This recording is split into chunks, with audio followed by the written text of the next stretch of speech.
नमस्कार, मैं हूं प्रमिला दीक्षित। आप देख रहे हैं TV9 भारतवर्ष डिजिटल।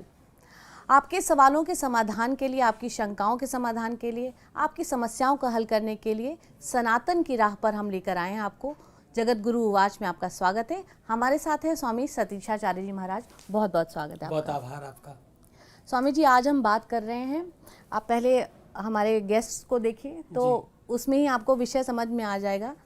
अधिकार और कर्तव्य की बात हो रही है। अधिकार लोगों को बहुत चौड़े में पता होते हैं कि ये हमारा राइट है और ये हमसे कोई नहीं छीन है, लेकिन जब बात कर्तव्यों की आती है तो ये कहाँ लिखा है कि ये हमारा कर्तव्य है, इस तरह की बातें होती हैं। तो क्या ये बहुत सूक्ष्म लाइन के साथ या कहीं बिल्कुल तय रेखा के साथ निर्धारित है कि ये आपके अधिकार होते हैं और ये आपका कर्तव्य है? क्योंकि कर्तव्य की व्याख्या जो है वो नियमों में या किसी लिखित उसमें नहीं होती है। वो कई बार ऐसे होते हैं कि ऐसा करना चाहिए जी। क्या कहेंगे आप? मुझे लगता है कि अधिकार और कर्तव्य ये दोनों ही एक ही सिक्के के दो पहलू हैं। जैसे ही आप अपने अधिकारों की बात करते हो तो कर्तव्य तत्कालिक जन्म ले लेता है। जब आप ये कहते हो कि मेरा इस संपत्ति पर अधिकार है, मैं दो भाई हूं, 50% मेरा है, 50% मेरे भाई का है, तो 50% तुमको मिला कैसे? तुम्हारे माँ बाप से मिला, तो माँ बाप के प्रति तुम्हारे कुछ कर्तव्य भी है, तो वो तत्काल जन्म ले लेता है। अधिकार और कर्तव्यों में अधिकार सदैव पाने वाली वस्तु है। कुछ मिलता है, ये मिल गया हमें, ये मिल गया, ये मिल गया, ये मेरा पाठ है, ये मेरी प्राप्ति है। और कर्तव्य सदैव करने वाली चीज है। कर्म थोड़ा सख्त है। कर्म सदैव आपको मेहनत कश बनाता है।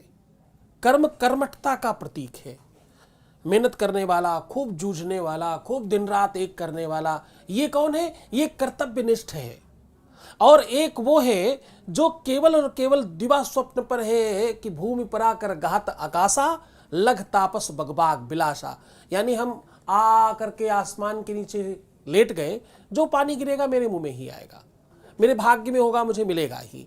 मेरे माँ बाप ने मेरे लिए किया ही क्या है? ये सारी की सारी चीजें अकर्मण्यता और कर्मठता के मध्य आकर खड़ी होती हैं। अगर आप कर्मठ हैं, अगर आप कर्मशील हैं, अगर आप बहुत मेहनतकश व्यक्ति हैं और अगर आपको सच में उन्नति पसंद है, तो आप कर्तव्य पहले सोचेंगे और अधिकार बाद में सोचेंगे। अगर आप अकर्मण्य हैं, मूर्ख हैं और खराब है, तो फिर आप पहले क्या सोचेंगे? अधिकार सोचेंगे। पहले लाओ, आने दो पहले, फिर जाने की बात सोचेंगे, विचार करेंगे। जबकि नियम कहता है कि ददाती प्रतिगृह्णाति, पहले दीजिए फिर लीजिए। आप देंगे तो मिलेगा। और जो ये चाहते हैं पहले मिल जाए फिर हम करेंगे, इनके काम कभी नहीं होते, ये सदैव खराब होते हैं।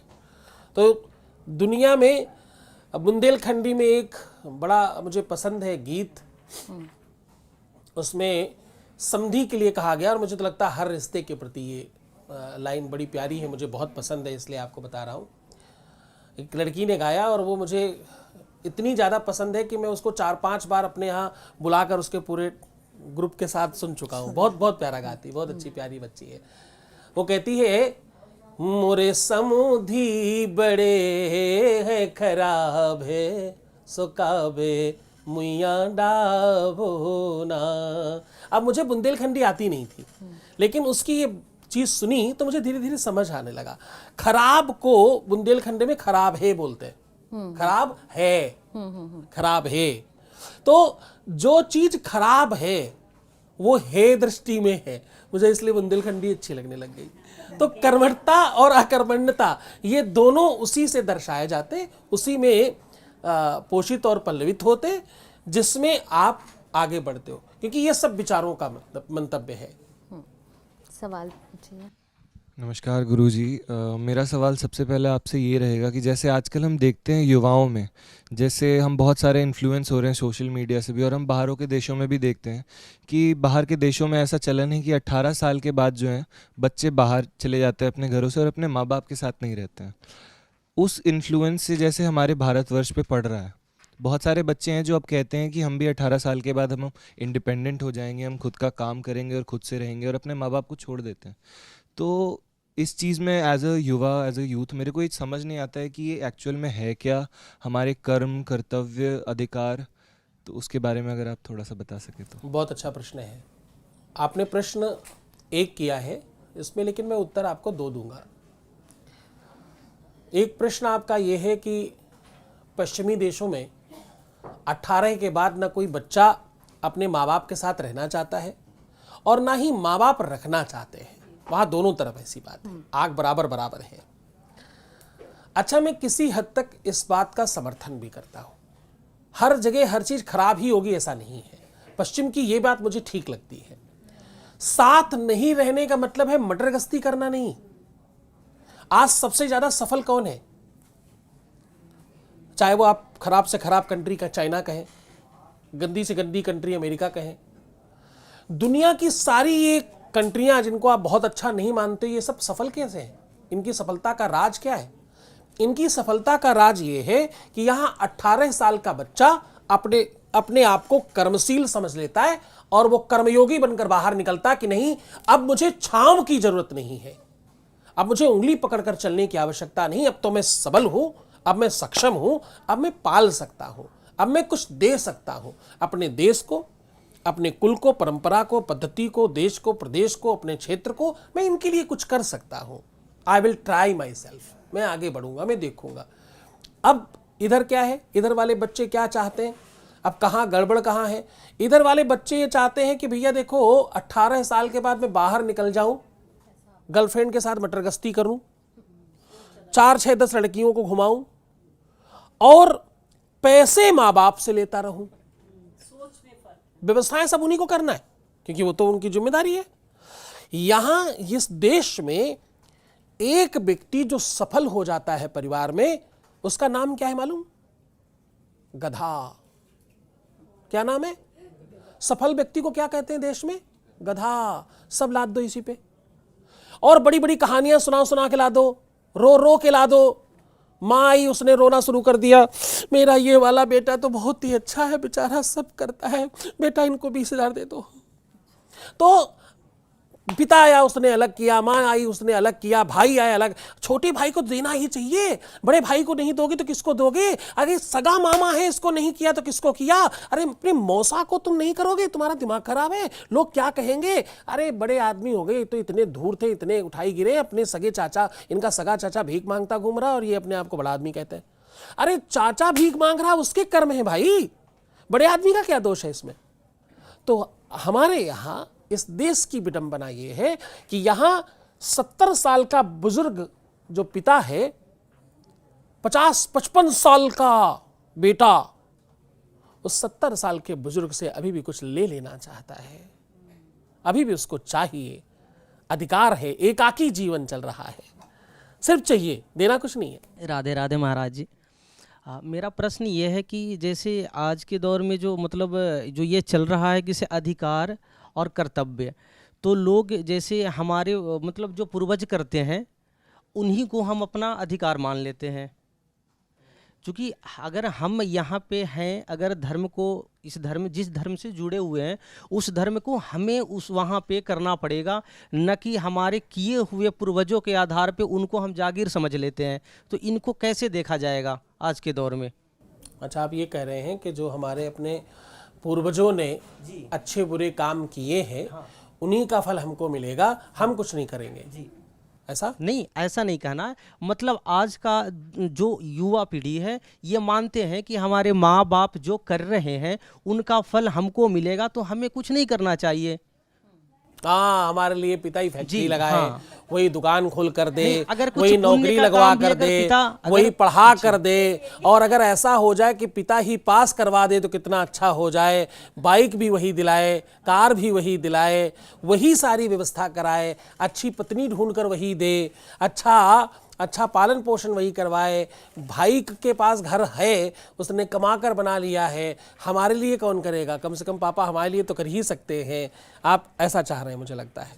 अच्छा प्रश्न है। मुझे लगता है कि जीवन में ये जो एक्सेप्टेंस है, यही सबसे बड़ा खराब है, ये वाला एक्सेप्टेंस। आपको ना तो दहेज के कारण आप अमीर बन पाएंगे, ना तो पिता के दी हुई संपत्ति से आप अमीर बन पाएंगे, और ना तो किसी भी गिफ्ट से आप बड़े आदमी बन पाएंगे। और सबसे बड़ी बात, इन सबसे ज्यादा बड़ी बात कहने जा रहा हूं, ध्यान से सुनना, ना ही आप किसी बड़े आदमी के आगे पीछे घूमकर उसके चाटुकार बनकर कुछ कर पाएंगे। इस दुनिया में कोई किसी को कुछ नहीं देता। आप उस लायक होंगे तो आपको मिल जाएगा, जो भाग्य में हो वो भाग कर आएगा। आपको कर्म करना है केवल। आप स्वयं की कमाई से ही बड़े बनेंगे जब बनेंगे, आप स्वयं की मेहनत से ही बड़े बनेंगे जब बनेंगे। पीछे से केवल एक ही चीज मिलती है, आपकी ये मशीन चकाचक है, यही सबसे बड़ा भाग्य है। आंख, नाक, कान, मुंह, पेट, अंतड़ियां, किडनियां, लीवर सब स्वस्थ है, सब बेहतर है, शरीर आपका स्वस्थ है। मुझे लगता है ये सबसे बड़ी पूंजी है माँ बाप के द्वारा दी हुई। इस पूंजी के अलावा दूसरी कोई पूंजी पीछे से नहीं चाहिए होती है। सब आप खुद बनाइए, आप स्वयं कर्म कीजिए, कर्मशील बनिए।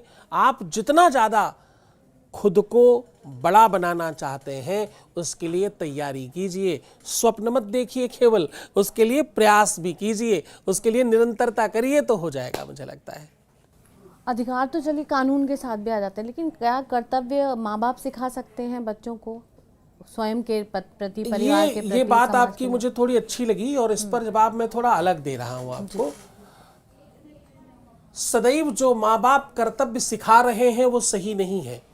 99.9% माँ बाप ज्यादातर वो कर्तव्य आपको सिखाते हैं जिसमें उनका फायदा है।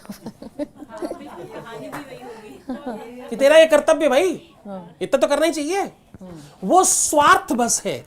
हमारे यहाँ क्या, प्रेम जो है ना वो स्वार्थी हो गया है। क्या हो गया? प्रेम स्वार्थी है। प्रेम में अतिशय स्वार्थ है। तो कोई ही प्रेम हो, माँ बाप के प्रति हो, भाई बहन के प्रति हो, पति पत्नी के प्रति हो, गर्लफ्रेंड बॉयफ्रेंड हो, कोई ही प्रेम क्यों ना हो, सारे के सारे प्रेम में स्वार्थ छुपा हुआ है। बिना स्वार्थ के प्रेम परवान ही नहीं चढ़ता, बिना स्वार्थ के प्रेम आगे ही नहीं बढ़ता। प्रेम आपका तभी सफल होगा जब स्वार्थ तगड़ा होगा। जितना भारी स्वार्थ उतना सक्सेस और सफल प्रेम। स्वार्थ नहीं तो प्रेम नहीं। उनका प्रेम सदैव टूट जाता है, खासतौर से उन लड़कियों के लिए कह रहा हूँ जो लड़कियां फिलॉसफी करती हैं, अरे उनको तो सिर्फ ऐसा ही चाहिए, वो तो पैसे के लिए मेरे साथ थे, या शारीरिक व्यवस्थाओं के लिए थे, या मेरे कुल खानदान और मेरी व्यवस्थाओं को देखकर मेरे साथ में थे। वो अक्सर अपने प्रेम को, अपने रिश्तों को तोड़ बैठते हैं और ख़राब कर बैठते हैं, क्योंकि भैया बिना स्वार्थ के कुछ चलता नहीं है। स्वार्थ है तो प्रेम है, स्वार्थ नहीं तो प्रेम नहीं। स्वार्थ लाग करे सब प्रीति, सुर नर मुनि सबके यह रीति। सबकी यही रीति है, चाहे मनुष्य हो, चाहे ऋषि हो, और चाहे भगवान क्यों ना हो, सबको स्वार्थ है। स्वार्थ में ही प्रेम है।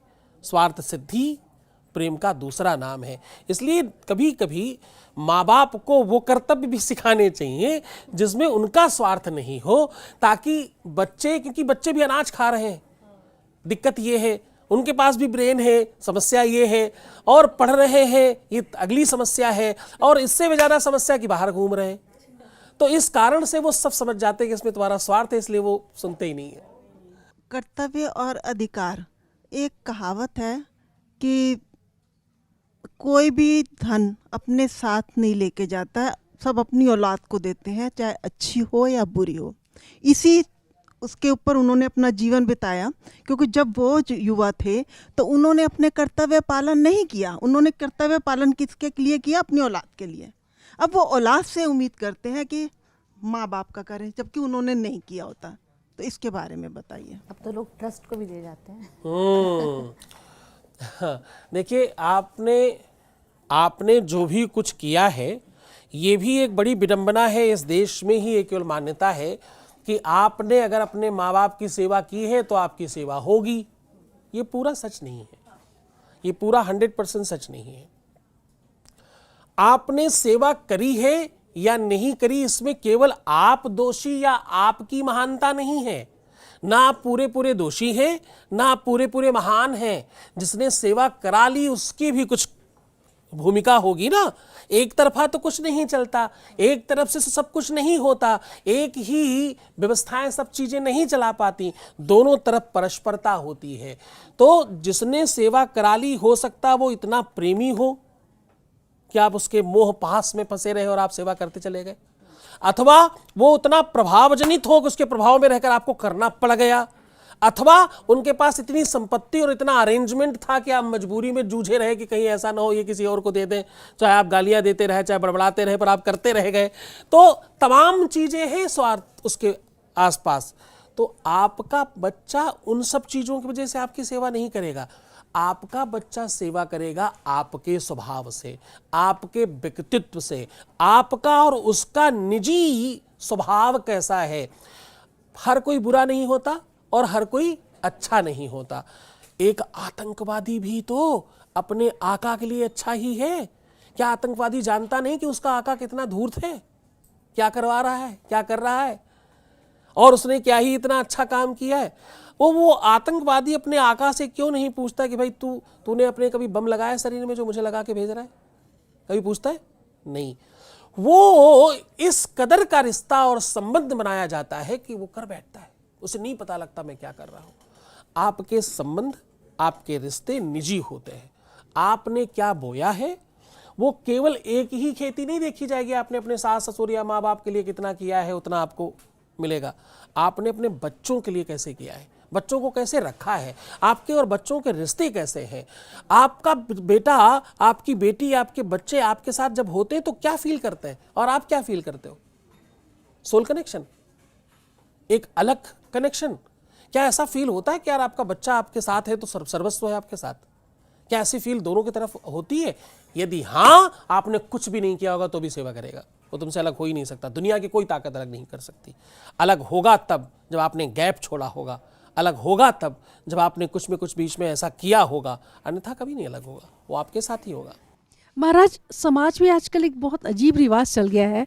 अगर किसी माता पिता का एक बेटा और एक बेटी है, बेटी दूर है, तो थोड़ा सा बड़ा होते ही बेटा बहू माता पिता को मजबूर कर देते हैं कि या तो प्रॉपर्टी हमारे नाम कर दो या फिर इसको घर को बेच कर फिर हमारे नाम कर दो।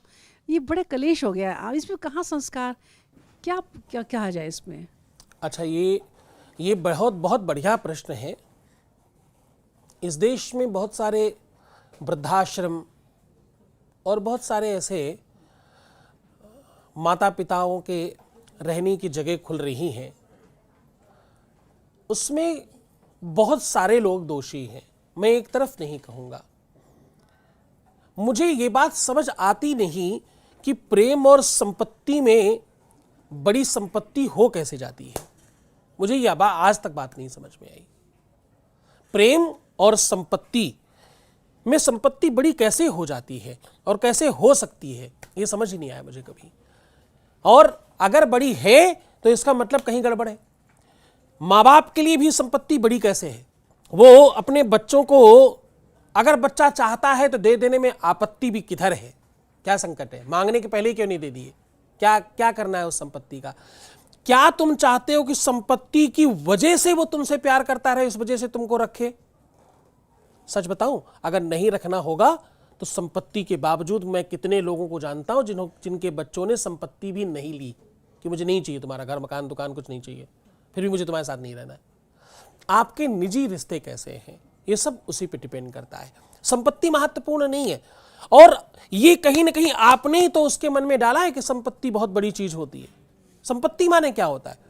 जिस भी दिन, पहले दिन अगर शादी होकर के पहले दिन आप सारी चाबियां बहू को पकड़ा दें, बेटा तेरा ही है, मैंने तो क्या भोजन ही चाहिए दोनों समय का, और क्या चाहिए, रोटी देती रहना टाइम पे। मुझे नहीं लगता इतने ज़्यादा राक्षस लोग रहते हैं दुनिया में कि वो आपको भोजन नहीं देंगे, क्योंकि आपकी अपनी प्रवृत्तियां अनंत हैं। तो उस अनंत प्रवृत्तियों में आप गोते लगाते हुए आप अपना कोई चिंतन करते हैं और उस चिंतन को उधर देखना चाहते हैं। हमने सोच लिया कि आप बुरी हैं, अब आप मुझे बुरी दिखेंगी, अच्छी नहीं दिखेंगी। मैंने सोच लिया आप बहुत अच्छी हैं, आप बुरी भी हैं तो भी मेरे लिए अच्छी रहेंगी जीवन भर। राधे राधे गुरुजी, जैसे कि आप अधिकार और कर्तव्य की बात कर रहे हैं, ये संविधान में भी है, हमारे 11 कर्तव्य हैं और अधिकार भी है, और अधिकार को हम मौलिक फंडामेंटल से जोड़ करके अधिकार मानते हैं। मगर कर्तव्य जो है ना, हमारे समाज में कर्तव्य, जैसे माँ बाप हैं ये बोलते हैं कि ये तुम्हारा कर्तव्य, ये काम करो, सेवा करना, ये करना, पर यही समाज ने मुझे ये भी महसूस कराया था कि कर्तव्य एक बोझपन है, बोझा है।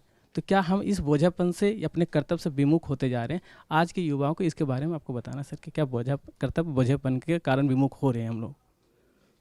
नहीं, कर्तव्य बोझ नहीं है।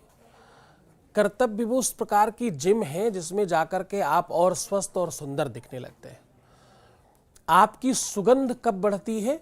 जब आपके आसपास उसके चाहक होते हैं। आपकी कीमत तब बढ़ती है जब आपके खरीदार बहुत होते हैं। तो कर्तव्यता आपको महान बनाती है।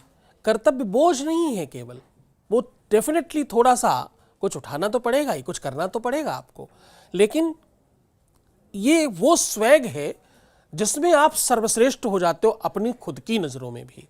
आपके आसपास तमाम लोग तो आपको सर्वश्रेष्ठ महसूस कराते ही कराते हैं, आप स्वयं भी बहुत अपने आप को बेहतर फील कर पाते हैं। इस दिमाग के पास में, इस शरीर के पास में असीमित क्षमता और सामर्थ्य है।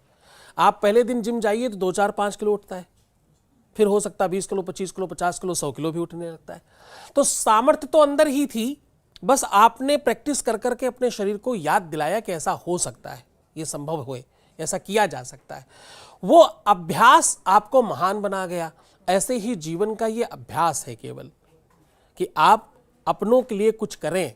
ये अभ्यास आपको महान बनाता है, एक अलग स्वैग निर्माण करता है, आपकी कीमत बढ़ाता है और आपकी सुगंधी निर्माण करता है। आप इतने बड़े हो जाते कि आपके आगे सब छोटा दिखता है, सब सामान्य हो जाता है। हमने इसको बहुत ही पारिवारिक दायरे में अभी तक बात की, लेकिन वही कर्तव्य हमारे समाज के लिए भी हैं। गुरुजी, जब हम बात करते हैं तो हम सीधे सरकार से सवाल कर लेते हैं कि साफ़ बिजली, साफ़ पानी और साफ़ शिक्षा और स्वास्थ्य का, ये सब हमारे राइट्स हैं, लेकिन सड़क पे चलते हैं, अपनी गाड़ी तो हम साफ रखते हैं, बाहर यूं उछाल के कूड़ा फेंक देते हैं। वो भी हमारा कर्तव्य है। जब लाल किले से प्रधानमंत्री आपको शौचालय स्वच्छ रखने के लिए स्वच्छता की बात करते हैं, हाँ। तो आप केवल सुनकर के एक कान से दूसरे कान से निकाल देते और करनी पड़ रही है। कई बार इस बात के लिए भी बात उठती है कि लाल किले से ऐसी बात करें, करनी पड़ रही है तो कहीं ना कहीं हमारे लिए भी प्रश्न है। ये मैं अभी पीछे दुबई गया, मैंने देखा यहीं का, चाहे वो बिहार प्रदेश हो, चाहे असम हो, चाहे उत्तर प्रदेश हो, चाहे दिल्ली हो, तमाम सब पूरे देश के लोग हैं वहाँ, बांग्लादेशी, पाकिस्तानी, तमाम देशों के लोग दुबई में रह रहे हैं। अब इतने सब तरीके के लोग एक तो एक ही जगह एक साथ रह रहे हैं और एक दूसरे के साथ काम कर रहे हैं, खूब आनंद से, कोई दिक्कत नहीं है। यहाँ के लोग जो सबसे ज़्यादा गंदा करने वाले लोग हैं, वही लोग दुबई में गंदा नहीं करते, लेकिन जैसे ही फ्लाइट से इंडिया में उतरते, इंडिया में एयरपोर्ट पे उतरते ही सामान फेंकना शुरू कर देते, ये तो बेकार है, आपको ये तो अच्छा लाइन भी फॉलो नहीं करनी। तो आप बाहर जाते ही ठीक हो जाते हैं और यहाँ आते ही खराब हो जाते हैं। क्यों? क्योंकि बाहर आपको डर लगता है, यहाँ आपको लगता है अरे यहाँ तो कोई बात नहीं, यहाँ तो आप जो भी मर्जी कर लें। कर्तव्य आपके अपने निजी व्यवस्था है, ये आपका अपना काम है। हम सुधरेंगे तभी तो जग सुधरेगा, हम सुधरेंगे तभी तो दुनिया सुधरेगी। हमारे साथ दिक्कत क्या है कि हम केवल और केवल नीचे की तरफ गिरने में सुख मानते हैं। आपने साइकिल चलाई आप लोगों ने? साइकिल जब ऊपर जाती है तो ताकत ज़्यादा लगती है, जब नीचे गिरती तो कोई ताकत नहीं, आराम से बह रही है। तो जो चीज़ आराम से हो रही है वो पसंद कितना ही हो, लेकिन तुम्हारा पतन हो रहा है, ये ध्यान रखना। उन्नति तो भैया परिश्रम मांगती है, उन्नति तो थोड़ा श्रम मांगती है और वो थोड़ा ताकत लगा करके होगा। तो मुझे लगता है कि जब आप स्वच्छता की बात सुनते हो तो वो माननी चाहिए, क्योंकि ये तुम्हारा काम, इससे तुम सुधरोगे, इससे तुम्हारा देश सुधरेगा।